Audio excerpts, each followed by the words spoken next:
di dalam suka dan duka kami, di dalam segala sesuatu yang terjadi di dalam hidup kami. Engkau senantiasa menyertai hidup kami. Kami bangga memiliki Allah seperti Engkau. Kami bersyukur mengenal Allah Immanuel. Dan hari ini kami dapat beribadah bersama, menyembah Allah yang menyertai, Allah yang hadir di tengah-tengah kami, dan Allah yang siap berfirman. Biarlah Tuhan membuka pikiran kami, supaya kami mengerti rahasia Allah, rahasia yang terbesar dibukakan kepada kami.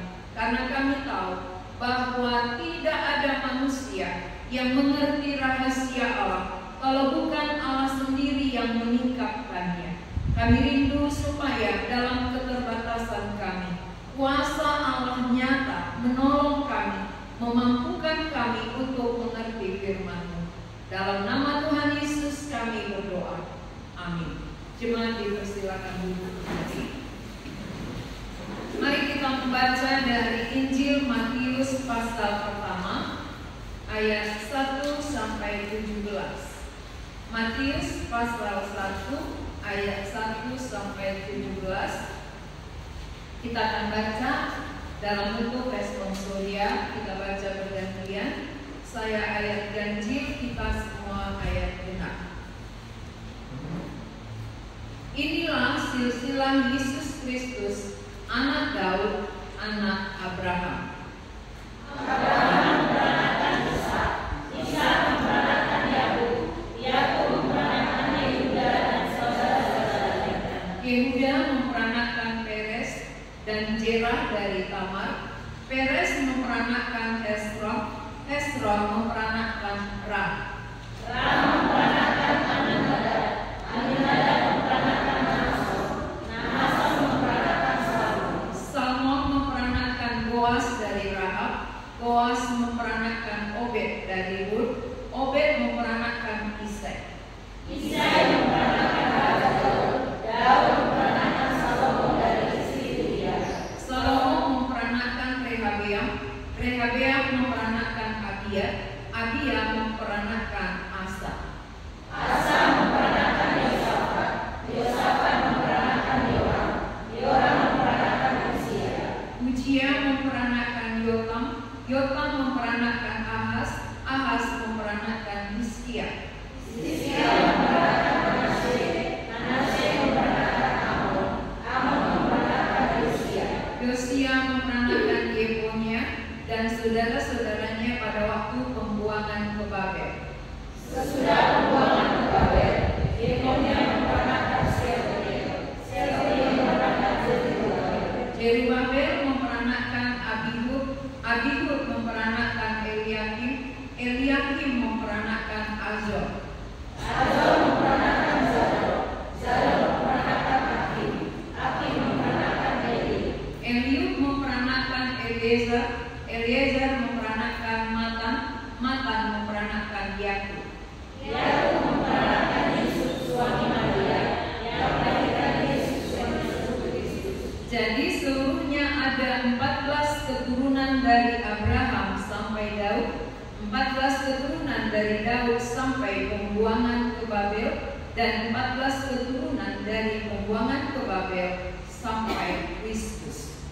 Tema khotbah kita hari ini, Mesias telah datang. Yang menubuatkan tentang kedatangan Mesias ada Nabi Yesaya, ada Nabi Mika. Itu yang sudah kita dengar, bahwa mereka menubuatkan akan kedatangan Mesias dari Bethlehem. Ya, lahirnya sang Mesias adalah dari kota Bethlehem. Ternyata kita membaca ini penggenapan. Mesias telah datang berarti penggenapan dari nubuat mereka. Nubuat Nabi Yesaya, nubuat Nabi Mika digenapi di dalam perjanjian baru, sehingga Matius menuliskannya. Matius adalah menceritakan tentang silsilah. Silsilah ini biasanya kurang menarik bagi orang yang membaca. Kenapa? Karena gak ada marganya di sini. Iya, jadi kurang menarik. Gak ada dirinya diceritakan. Kalau ini nama-nama mereka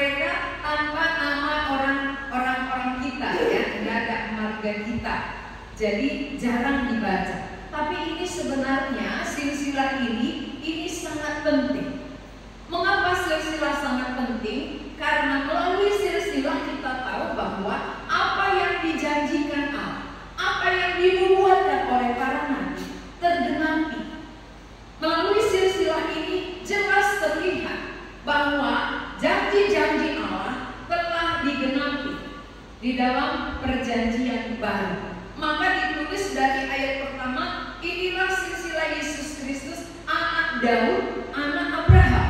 Karena katanya kemarin yang kita bahas tentang tunas Isai, tunggul Isai, ya. Tunggul Isai berarti anak Isai adalah Daud, dan dari Daudlah lahir Mesias. Berarti genap.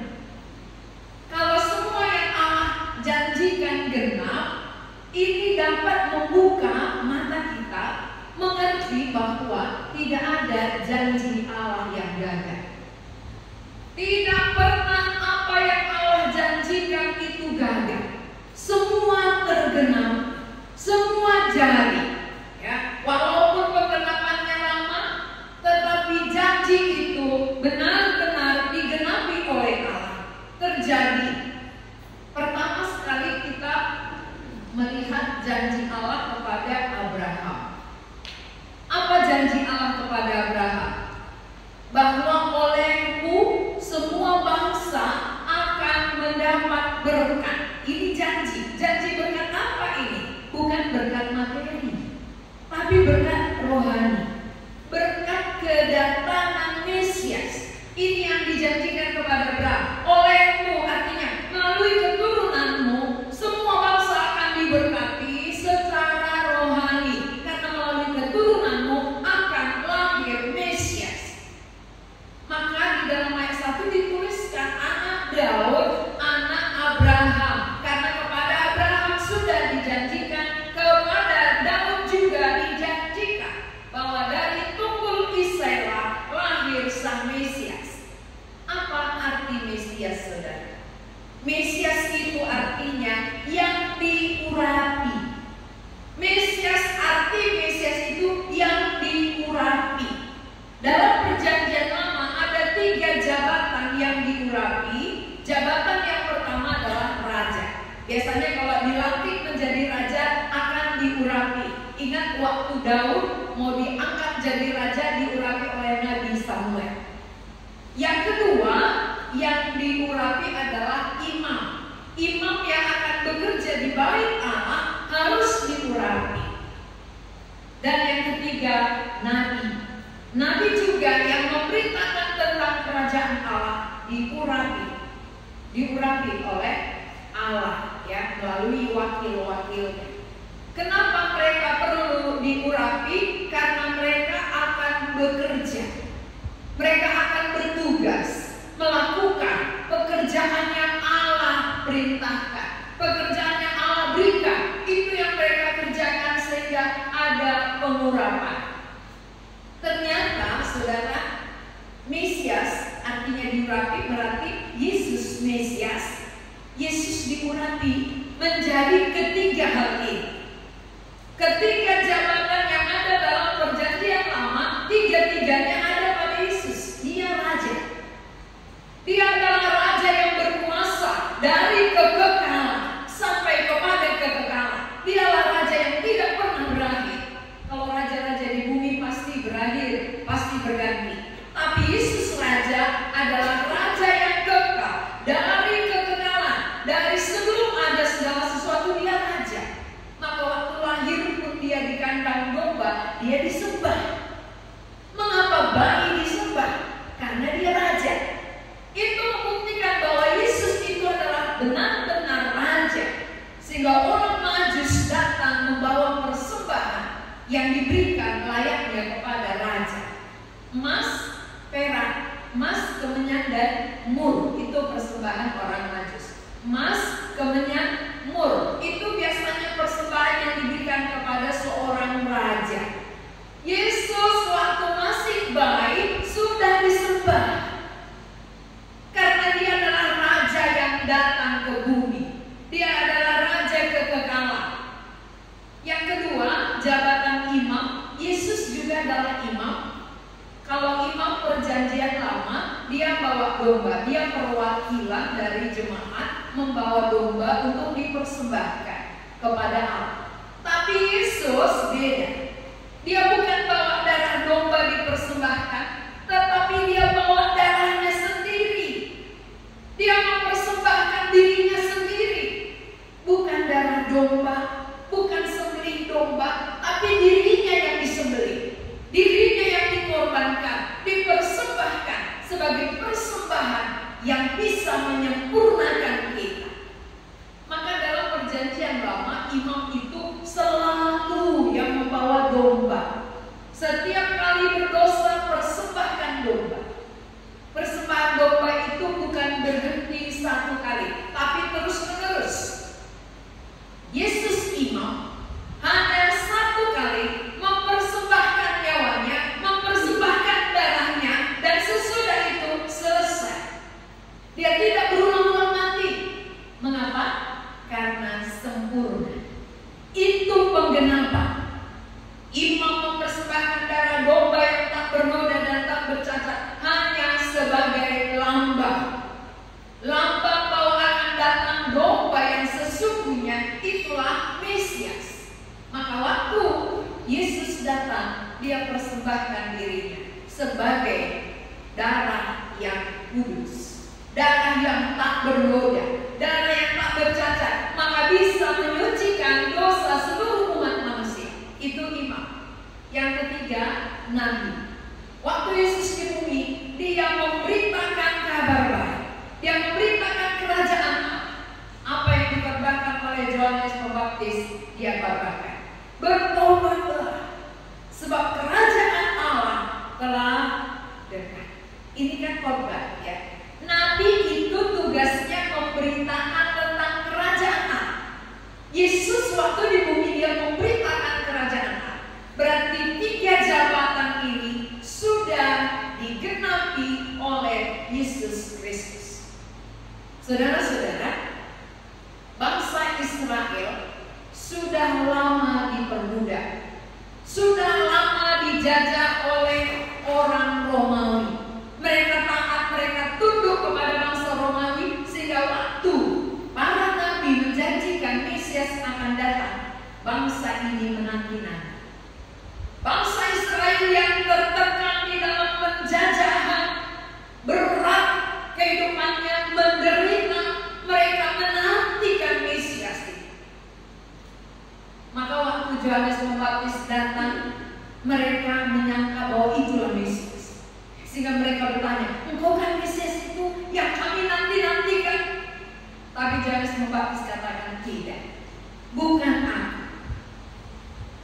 Itu artinya bahwa mereka yang sangat tertekan di dalam perhambaan penjajahan bangsa Romawi ingin bebas, menantikan Mesias itu untuk membebaskan mereka, tetapi membebaskan secara politik.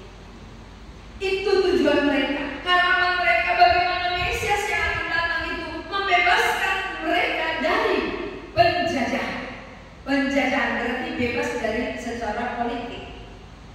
Sementara yang dimaksud oleh Matius bukan Mesias seperti harapan mereka, bukan Mesias seperti pandangan mereka, tetapi Mesias yang dijanjikan ini, Mesias yang datang ini adalah membebaskan manusia dari perbudakan dosa. Perbudakan dosa itu jauh lebih berat daripada perbudakan bangsa. Kalau perbudakan bangsa, tubuh kita ini, tubuh merasa berat, tertekan. Tapi kalau perbudakan dosa, batin kita menjerit, saudara. Batin kita tertekan, membuat kita merasa lelah hidup ini, berat menjalani kehidupan ini. Oleh karena apa? Perbudakan dosa dari sejak kita lahir, kita sudah diperbudak sampai sekarang, belum dibebaskan. Itu membuat kita orang yang diperbudak oleh dosa kan mengeluh setiap hari, ya, mengeluh sepanjang hari. Apalagi waktu nggak ada duit, wah, keluhannya lebih besar, ya. Ada pun duit mengeluh, apalagi tidak ada duit, lebih mengeluh lagi.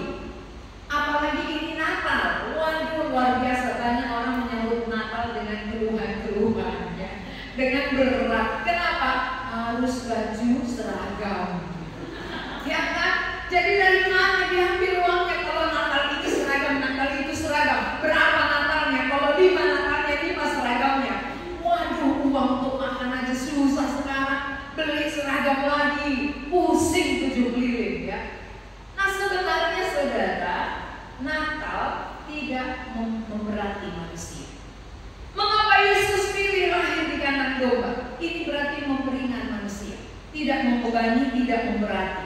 Sengaja dia pilih kandang domba, kan gak perlu repot-repot kan.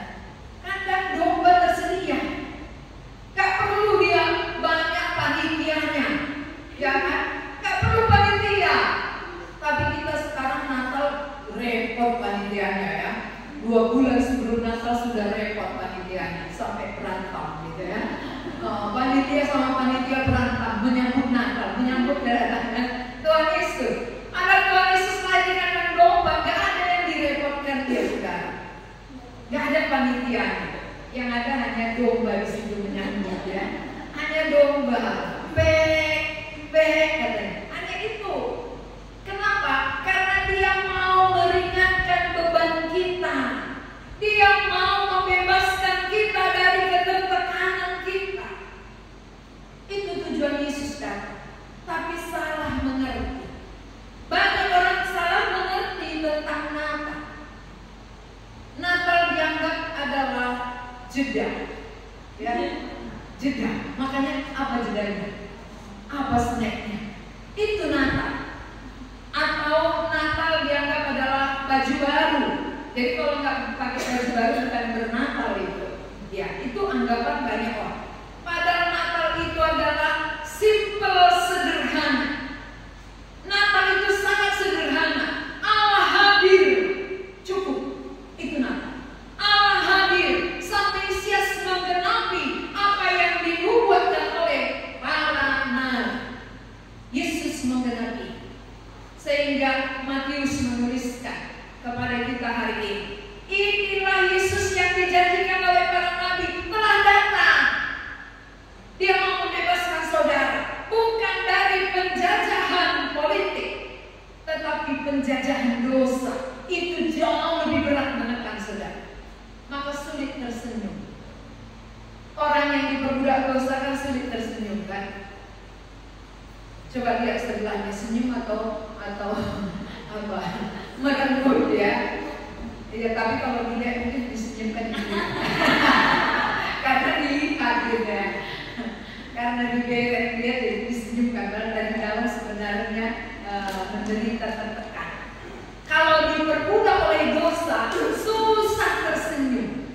Ya, gampang merenggut, gampang mengeluh, gampang mempersalahkan, gampang bersungut-sungut, ya, tertekan.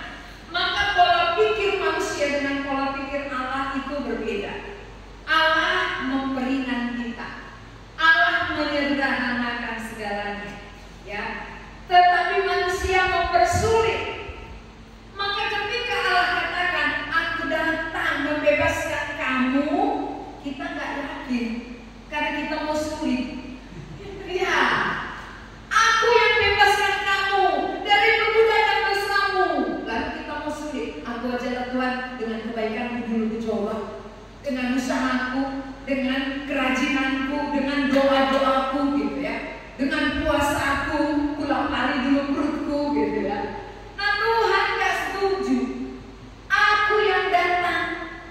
Jauh sebelum aku datang sudah dinubuatkan supaya matamu tertuju kepadaku, bukan kepada dirimu. Mengapa kita sulit bebas? Karena kita pandangan kita selalu tertuju kepada diri kita, usaha kita, yang kita perbuat, bukan apa yang Allah telah kerjakan. Kalau apa yang Allah kerjakan kita lihat, kita bersyukur. Terima kasih Tuhan, yang Kau kerjakan itu mempermudah aku. Karena apa yang Kau perbuat itulah bisa membebaskan aku. Kalau aku nggak mampu lagi Tuhan, angkat tangan. Ini harusnya. Aku angkat tangan Tuhan, gak akan mampu aku lepas dari budak dosa ini kalau bukan Kau yang membebaskan aku. Orang seperti itulah yang akan mendapat pertolongan. Tapi selagi saudara merasa diri saudara mampu, maka pertolongan belum turun. Tuhan, kupikirkan dulu ya, ini masuk logika atau enggak ini? Ya. Nanti kuselidiki dulu, kupelajari. Nanti kalau udah masuk akal baru aku percaya ya. Wah, luar biasa saudara. Tuhan sudah membuatkan jauh. Begitu Adam jatuh dalam dosa, sudah ada jalan keluar. Dan kepada Abraham dijanjikan, kepada Daud dijanjikan, dan semua itu genap. Perlukah kita ragu lagi? Gak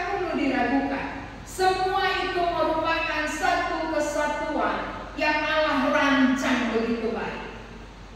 Allah yang merancang bagaimana Dia bisa datang ke bumi, diperkenalkan jauh-jauh sebelumnya. Maka para nabi menubuatkan, bukan hanya satu nabi, tapi banyak nabi menjanjikan kedatangannya, supaya orang-orang yang menanti itu tidak terkejut ketika Dia datang. Oh, ini yang sudah dinyatakan oleh nabi.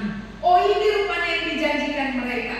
Sehingga waktu Yesus mengenapi, kita percaya. Nah, berarti bangsa Israel ini harapan mereka Mesias itu beda. Yang mereka harapkan adalah dibebaskan dari penjajahan Roma, bukan dibebaskan dari perbudakan dosa. Ini bisa sama dengan pemandangan dan pemikiran kita. Kita mengharapkan datangnya Mesias untuk membebaskan kita dari kesulitan ekonomi kita. Ya, bukan dari kesulitan secara rohani. Nggak jauh beda. Pemikiran zaman dulu dengan pemikiran zaman sekarang mirip-mirip. Hanya kita nggak dijajah bangsa Roma itu aja. Tetapi kita dijajah oleh pikiran-pikiran kita ini. Kita berdoa, kita berharap supaya kita dibebaskan dari semua persoalan kita. Apakah persoalan ekonomi, persoalan keluarga, dan sebagainya. Sedangkan yang membuat itu semua terjadi adalah karena kita tertekan oleh perbudakan dosa. Kalau kita sudah dibebaskan dari perbudakan dosa, maka kita bisa akur satu dengan yang lain, tidak cekcok. Kita bisa damai satu dengan yang lain. Gak perlu didamaikan, ya. Tolonglah damaikan aku dengan si anu, kami lagi berantem. Gak perlu, ya. Kalau sudah menerima pembebasan dari Allah, maka kita gak perlu diperdamaikan. Dari dalam sendiri-sendiri kita mau berdamai dengan semua orang. Ya, itu yang pertama. Jadi tujuan saudara menantikan Mesias untuk apa? Kalau bangsa Israel untuk membebaskan dari penjajahan Rom, bukan penjajahan dosa. Kalau kita juga mengharapkan Mesias untuk hal-hal jasmani, tidak berkenan bagi Tuhan. Dia mau kita dibebaskan secara rohani kita. Itu yang pertama. Lalu yang kedua, bangsa Israel ini sangat bangga sebagai keturunan Abraham. Maka sering dibilangnya, Bapak kami Abraham. Waktu sama Tuhan Yesus dia bilang, Bapak kami Abraham, apakah kamu lebih tua dari Bapak kami Abraham? Gitu ya. Nah, dia gak kenal siapa Yesus, bahwa Yesus adalah pencipta bapaknya, ya, pencipta Abraham. Mereka sangat membangga-banggakan Abraham karena mereka menganggap bahwa kalau mereka lahir dari keturunan Abraham, mereka itu adalah orang yang rohani. Sering orang bilang ini, kok layani pula aku, opung pendeta, ya kan? Nenek-nenekku sin tua, rohani dan sebagainya. Menganggap kalau opung-opungnya pendeta dan sebagainya dia itu udah rohani, gitu ya. Keturunan pendeta rohani tidak. Bukan itu. Abraham ini walaupun dia disebut bapak orang percaya, tetapi sebelumnya dia orang kafir. Ya. Abraham ini sebelumnya orang kafir. Dia bukan langsung orang percaya, ya. Mari kita bandingkan dengan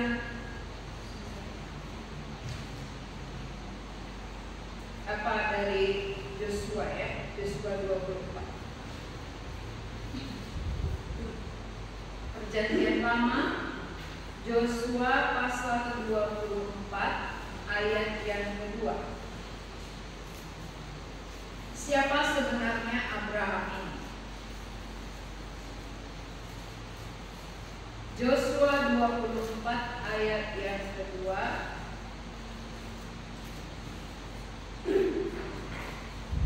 Saya akan bacakan.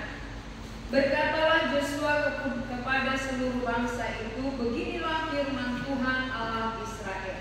Dahulu kala di seberang sungai Efrat, disitulah diam nenek moyangmu, yakni Terah, ayah Abraham dan ayah Nahor, dan mereka beribadah kepada Allah lain.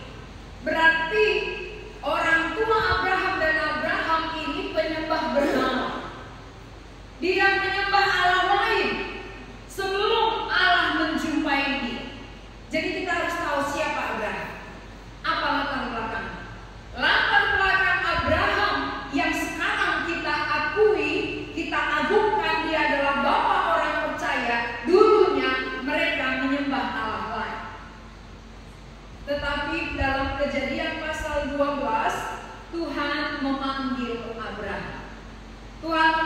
dia supaya keluar dari keluarganya, keluar meninggalkan orang tuanya, negerinya, sanak saudaranya, ke negeri yang aku tunjukkan. Itu perintah Tuhan. Pergilah.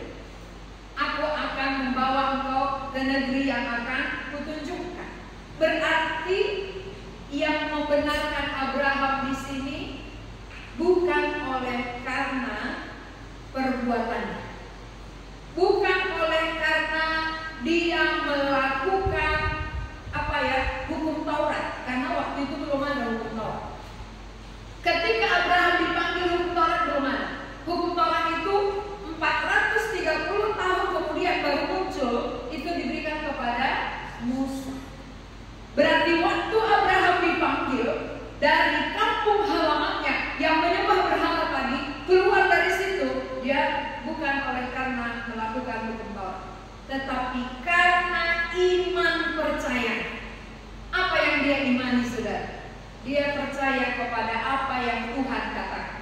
Tuhan katakan, olehmu semua bangsa akan diberkati.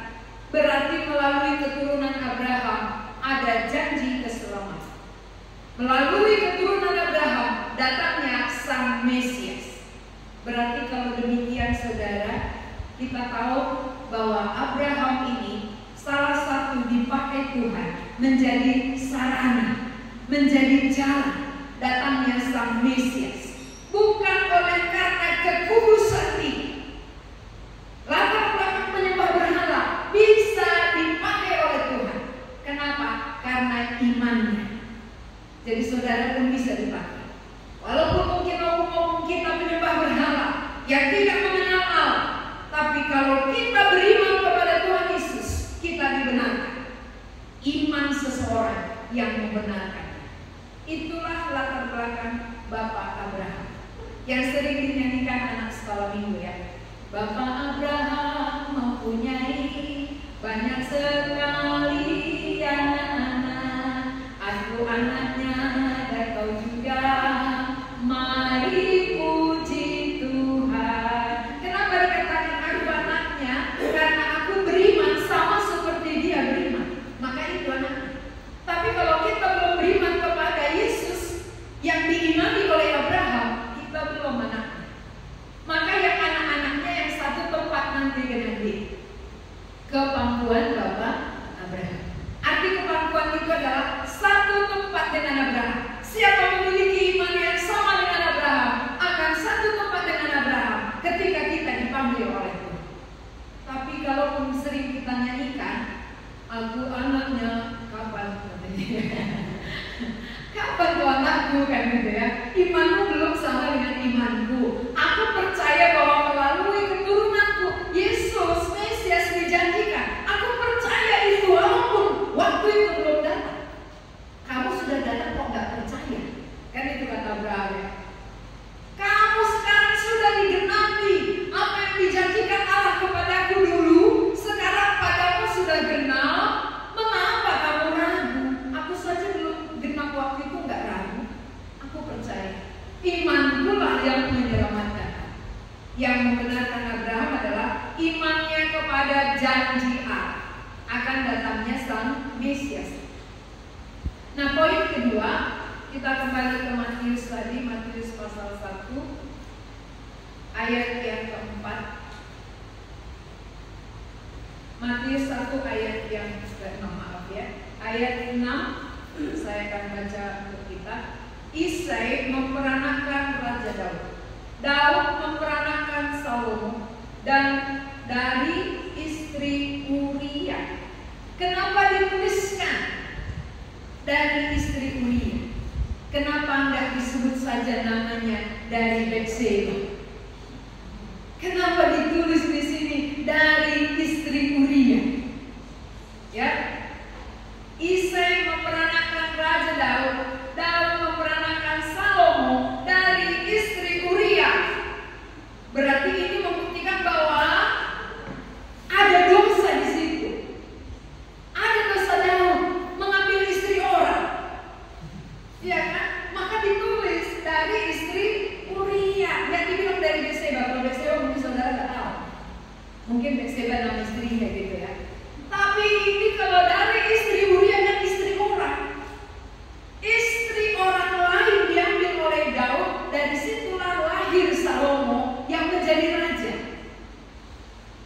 Tuhan tidak menutup-nutupi dosa. Ingat ya, Tuhan tidak menutup-nutupi dosa. Semua terang-terangan, semua ditulis. Apapun kejelekan daripada tokoh-tokoh yang ternama tidak ditutupi Tuhan. Ini membuktikan bahwa Allah itu terang. Allah yang terang tidak malu menyatakan siapa yang dipanggilnya, siapa yang dipilihnya, apa latar belakang mereka. Semua jelas dan lengkap. Maka kita pun kalau sudah diterangi gak malu menyatakan, menyaksikan siapa kita dulu. Maka siapa yang masih menutupi dosanya, belum di dalam terang, berarti masih gelap dia, maka ditutup-tutupi. Orang yang sudah diterangi oleh Allah, diterangi firman, dia gak malu membukakan kedoknya, membukakan siapa dia sebenarnya, karena Allah mengampuni. Jadi Raja Daud berdosa karena mengambil istri Uria, tetapi Tuhan mengampuni dia. Ingat ya saudara, jangan nanti kira, waduh dosaku ini celaka ini. Tutupilah sepintar apapun saudara menutupi dosa saudara, terang di hadapan Allah. Tidak ada yang tersembunyi. Maka siapa yang menutupi sebenarnya, dia menipu diri sendiri. Siapa yang tidak terbuka di hadapan Allah, padahal Allah melihat dengan jelas, dia menipu dirinya. Karena Tuhan tahu kok. Maka di sini kita lihat istri Uria adalah istri yang bukan sebenarnya istri Daud. Ya, istri orang lain diambil, dia berzina, dan dari situlah lahir Salomo. Tetapi salah satu di sini ayat 6 dicatat, ditulis, diperjelas kepada umum bahwa siapapun manusianya, apapun latar belakangnya, Allah adalah Allah pengampun. Allah mengampuni segala celah kita, cacat kita. Untuk itulah Mesias datang. Mesias datang untuk mengampuni kita. Jangan takut, jangan malu datang kepada Sang Mesias. Sejelek apapun hidup saudara, sejahat apapun saudara selama ini, jangan takut. Karena kedatangan Tuhan adalah untuk menyucikan segala dosa kita, mengampuni segala kejahatan kita. Walaupun Raja Daud sudah berdosa, ada pengampun.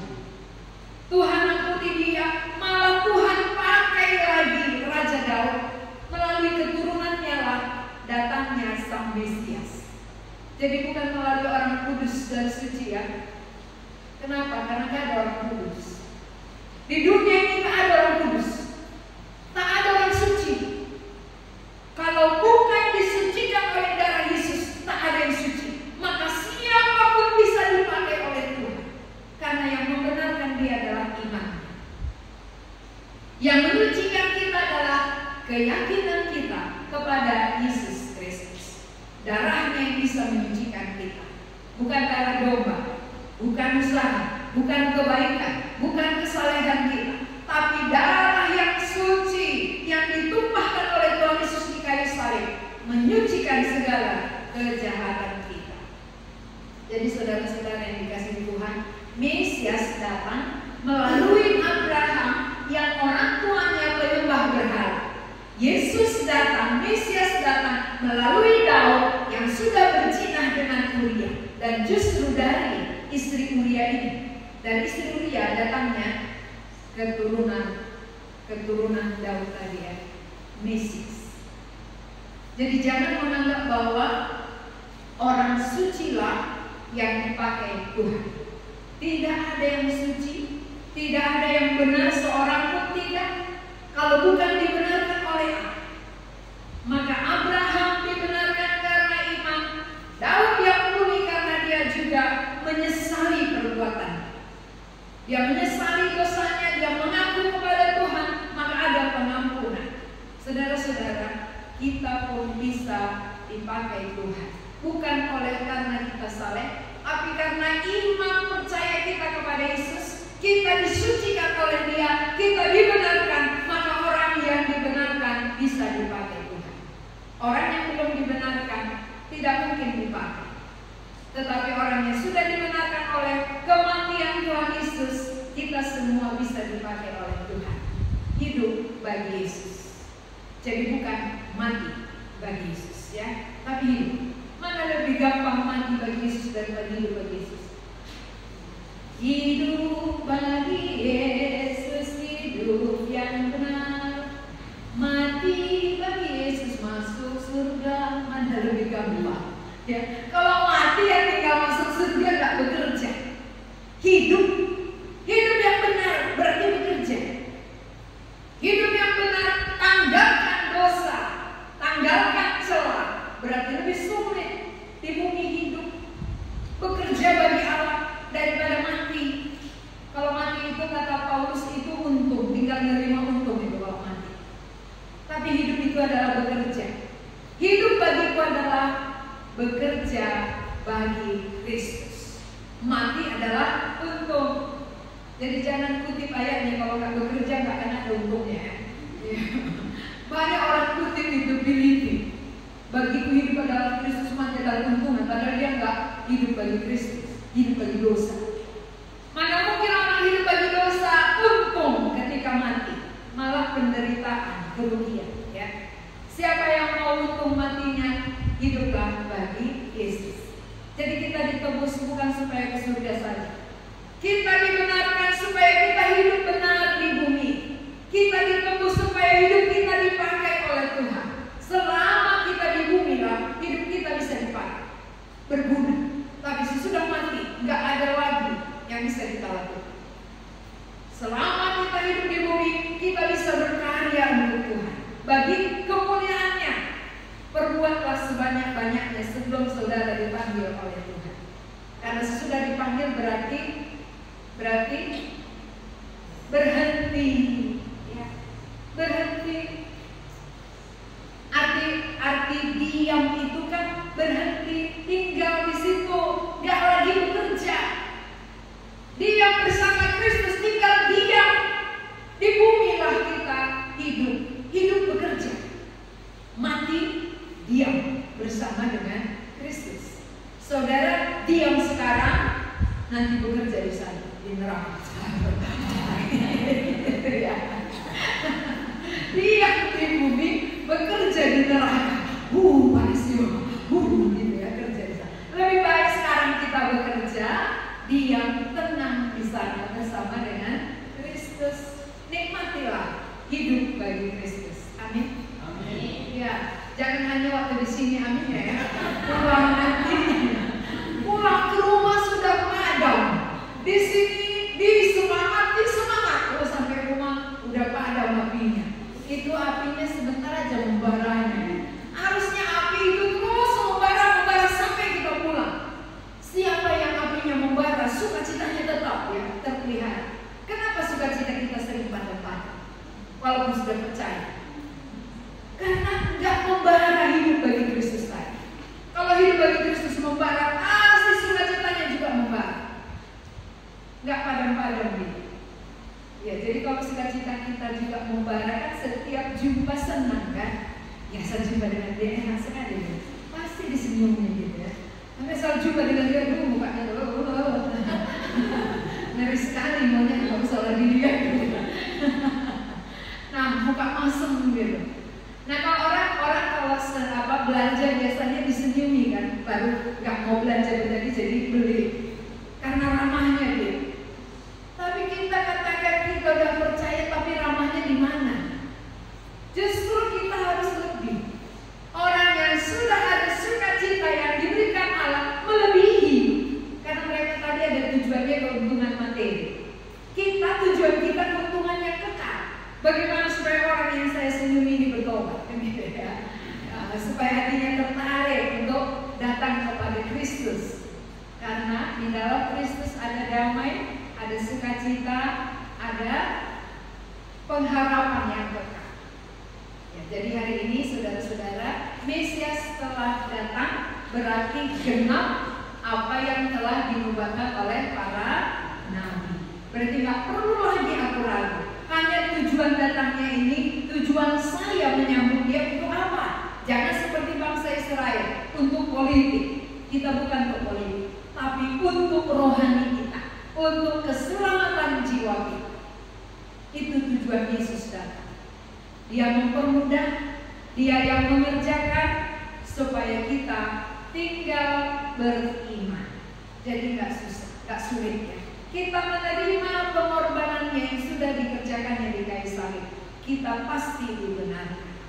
Itu bukan usaha kita, itu bukan karya kita, tetapi itu adalah karya Tuhan 100%. Dia sudah kerjakan bagi kita. Siapa yang percaya dia akan terima, maka jadilah bagi dia pengampunan dosa. Jadilah bagi dia pembebasan dari perbudakan dosa. Maka dia menjadi ringan. Yang membuat kita berat tertekan adalah perbudakan dosa. Siapa yang sudah menerima Kristus, berarti dia sudah dibebaskan, dia lega, dia ringan. Dan kebanggaan kita bukan kepada orang-orangnya ya. Bangsa Israel bangga kepada Abraham, bapak kami Abraham, tapi dia tidak percaya kepada yang dipercaya Abraham. Jangan nanti kita pun bangga kepada orang-orang yang telah selamat, tapi kita tidak percaya seperti mereka. Kita bangga melihat iman mereka, tapi kita tidak mengikuti iman orang-orang yang sudah percaya. Coba lihat wajah-wajah orang yang sudah percaya, indah kan? Walaupun hitam jadi manis dia. Ya, kenapa? Karena dari dalam dia. Dari dalam sukacita itu, dari dalam pengharapan itu, membuat kita bisa merasakan dekat dengan orang percaya itu indah.